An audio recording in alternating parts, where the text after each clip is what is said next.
Am I the asshole for eating the only food at home that my little brother could eat? We came back from our trip last night. It was late and my little brother Neil, 5M, and I, 17F, were hungry. My parents bought 2 sandwiches for us. I need to add that my parents are against fast food. The number of times I have eaten fast food in my entire life is less than 10 and I really love fast food. We got home and Neil was running around as usual while my parents tried to get him to sit down and eat, but he grabbed the sandwich and ran.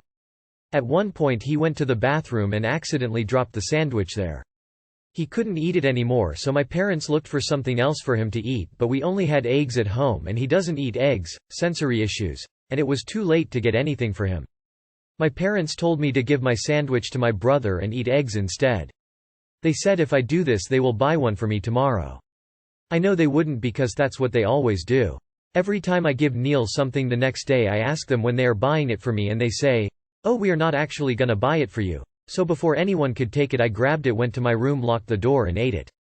Now I'm grounded and they say it was a nasshole move to make my little brother go to bed hungry.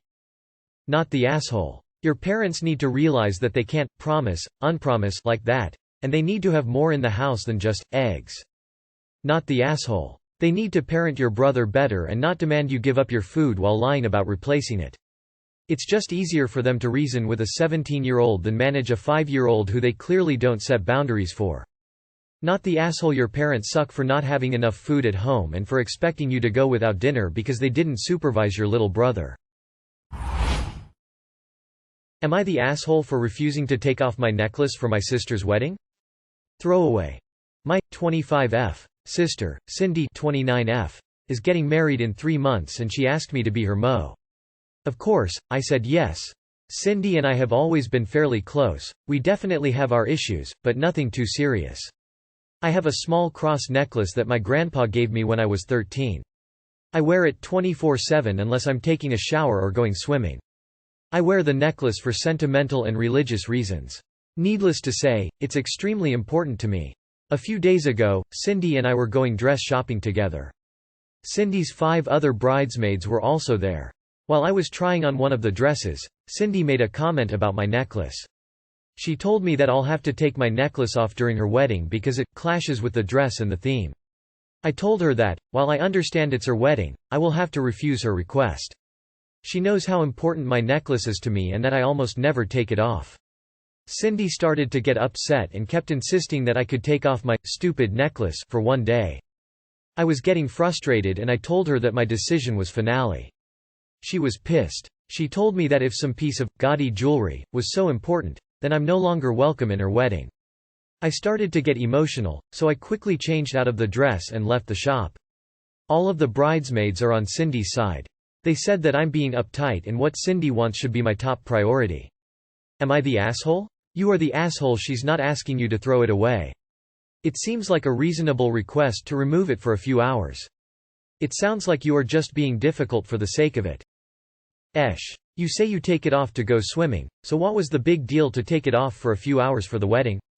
And of course her behavior, yelling and berating you, wasn't acceptable. But really, she wasn't asking you to cut your hair, or lose weight. She was asking you to change your necklace for less than a day.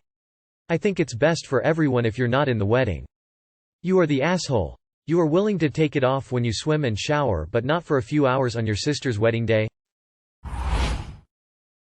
Am I the asshole for telling my stepsister she can't wear my mom's wedding dress? I, 16 female, grew up without a father for a long time. It was just me and my mom. Last year my mom got married to my stepdad Brad. Brad has 2 kids, Tessa, F26, and Jake, M18. My dad passed away shortly after I was born, leaving my mom in mountains of debt. The one thing she refused to sell was her wedding dress. She always talked about how it was her dream for me to get married wearing her dress or at least her veil. It's a gorgeous simple white dress with a long lace veil. My dad had the dress handmade and designed for my mom before their wedding. When my mom remarried, she still refused to sell the dress and got a new dress for her wedding to Brad. She always talks about that dress being mine. Tessa got engaged last week. She was so excited to show off her ring and talk about her wedding plans. Tessa knows how much the dress means to me. So while talking about her wedding with my mom and Brad, She threw out the idea of wearing the dress my mom saved for me at her wedding cause, it'll save us so much money. My mom brought up the fact that she wasn't comfortable with that since she was saving the dress for me. But Brad said my mom should agree since she now has 2 wedding dresses and I can wear the other one.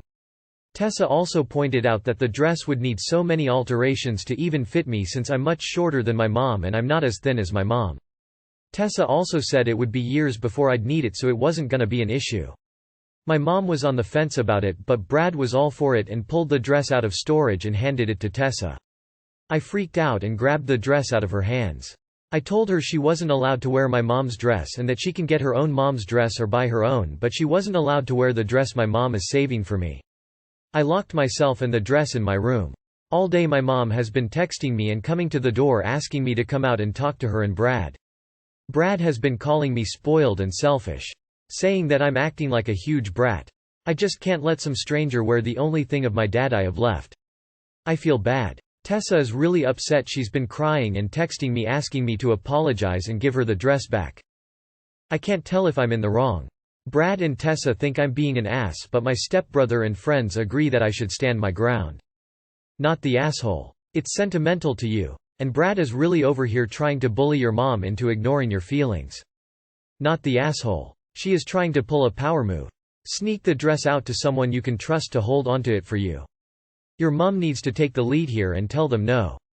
Shut the argument down. If she falters, why are you prioritizing her want of a free dress over the sentimental value it holds to me? If you give her the dress, I am telling you this will permanently damage our relationship, as you will be saying her wants are more important than my feelings. She has 2 other dress options. There will be no coming back from this. This is the memory of my father. The way I know he can be there for my wedding. You are risking this to satisfy the tantrum of an adult who can take another dress or buy her own. Not the asshole. Why can't she wear the dress your mom married Brad in? Am I the asshole for laughing at my brother while he's going through a bad divorce? My brother is going through a divorce right now. He's been living with my mom, dad and me, and my parents helped him come up with money to get a lawyer. I know it's been a rough time for him. When he met with the lawyer for the first time, he found out that you can't get alimony in a divorce if there was infidelity. As in, the law forbids it and there's no exception. It doesn't matter if you stayed home with your kid for over 20 years like my brother or never worked. My sister-in-law is an architect and she makes bank. My brother thought he would get alimony, but he was dumb enough to cheat on her. He also found out that he is not able to claim any part of the house because she owned it outright before they got married. Both of these he wasn't expecting, and he was obviously upset when he got back from his first visit with the lawyer. When he told me the law will deny him alimony, I laughed and my parents chewed me out over it. It probably was the wrong reaction, but he was so confident he would be able to get a big payment and half or all of the house. He will get some money from their savings, but nowhere near what he thought, and most of it will get eaten up by legal fees. He has been knocked down several pegs and completely screwed himself over. Am I the asshole because I laughed? Was it like kicking him when he was down? He has no work history or money of his own to fall back on. I know it's been rough for him and he's struggling with what to tell my niece as well. It was almost an involuntary reaction because I just couldn't believe it. Not the asshole. He had a life where his wife provided the home and the income, and he decided to destroy it by cheating on his wife and expected to walk away with her hard-earned money. Him pouting over the reality of having to deal with the consequences of his own stupidity is laughable. Not the asshole. It is funny, hilarious actually. He tried to fuck his ex-wife over first. He thought he would get money and a house from her, but he fucked around and found out the hard way. Now he has nothing. Like, he actually thought he could take her house, the house she had before they even got married. The entitlement that he has is astounding. Not the asshole. I would have laughed too. This is 100% his own fault. So your brother fucked around on his wife and realize he can't fuck her out of her money because he couldn't keep his dick in his pants. I would be laughing hysterically. Not the asshole.